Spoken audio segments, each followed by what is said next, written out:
अल्पवयीन मुलीची छेड काढल्याबाबत आरोपीस शिक्षा. जिल्हा व सत्र न्यायालय लातूर यांनी आरोपीस दोषी ठरवून सक्त मजुरी व दंडाची शिक्षा सुनावली.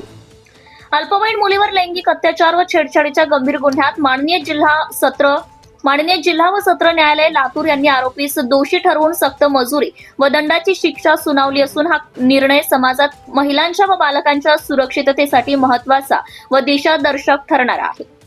सदर प्रकरणाची थोडक्यात हकीकत अशी की दिनांक 12/12/2023 रोजी सायंकाळी सुमारे 5:30 वाजण्याच्या सुमारास फिर्यादीची पीडित अल्पवयीन मुलगी ही जिल्हा परिषद शाळेच्या मैदानात सायकल खेळत असताना आरोपी परमेश्वर ज्ञानोबा माने वय 27 वर्ष राहणार बोरवटी तालुका जिल्हा लातूर याने तिचा हात पकडून तिच्याशी लज्जा उत्पन्न होईल असे अश्लील वर्तन केले.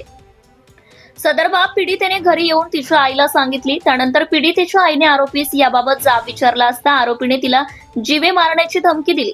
याबाबत पीडितेच्या आईने दिनांक 13/12/2023 रोजी लातूर ग्रामीण पोलीस ठाणे या ठिकाणी तक्रार दिली. यावरून लातूर ग्रामीण पोलीस ठाणे येथे गुन्हा रजिस्टर नंबर 305/2023 अन्वय बांधवी कलम 354, 354B, 504, 506 सह कलम 8/12 बालकांचे लैंगिक अत्याचारापासून संरक्षण अधिनियम 2012 पोक्सो ऍक्ट अंतर्गत गुन्हा दाखल करण्यात आला होता. सदर गुन्ह्याचा तपास तत्कालीन पोलीस उपनिरीक्षक शैलेश जाधव यांनी करून सर्व आवश्यक पुरावे संकलित करून दोषारोप पत्र माननीय न्यायालयात दाखल केले होते.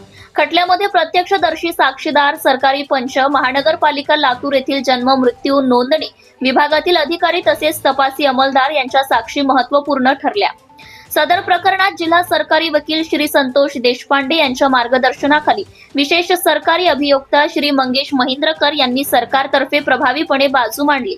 दोन्ही बाजूंचा सखोल युक्तिवाद ऐकून माननीय जिल्हा व सत्र न्यायालय 3 लातूर येथील माननीय न्यायमूर्ती श्री SV जाधव यांनी आरोपी परमेश्वर ज्ञानोबा माने यास दोषी ठरवून दिनांक 21 जानेवारी 2026 रोजी पुढील प्रमाणे शिक्षा सुनावली.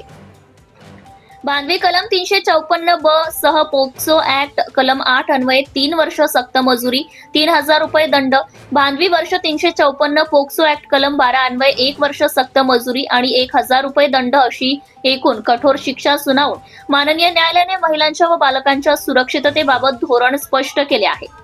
सदर खटल्याच्या यशस्वी कामकाजासाठी पोलीस अधीक्षक श्री अमोल तांबे, अपर पोलीस अधीक्षक श्री मंगेश चव्हाण यांच्या मार्गदर्शनाखाली ट्रायल मॉनिटरिंग सेलचे सहाय्यक पोलीस निरीक्षक श्री शिवशंकर मनाळे, पोलीस अंमलदार सहाय्यक पोलीस उपनिरीक्षक कोटवाड मपोशी काळे यांनी प्रभावीपणे काम केले. त्यांच्या सातत्यपूर्ण पाठपुराव्यामुळे आणि समन्वयामुळे हा खटला यशस्वीरित्या पूर्णत्वास गेलाय. महिलांवर व अल्पवयीन मुलींवर होणाऱ्या अत्याचारांविरोधात पोलीस प्रशासन व न्याय व्यवस्था अत्यंत संवेदनशील व कटिबद्ध असून गुन्ह्यामध्ये दोषींची सुटका नाही हे या निकालातून स्पष्ट झाले. Subscribe now and press the bell icon. Never miss an update.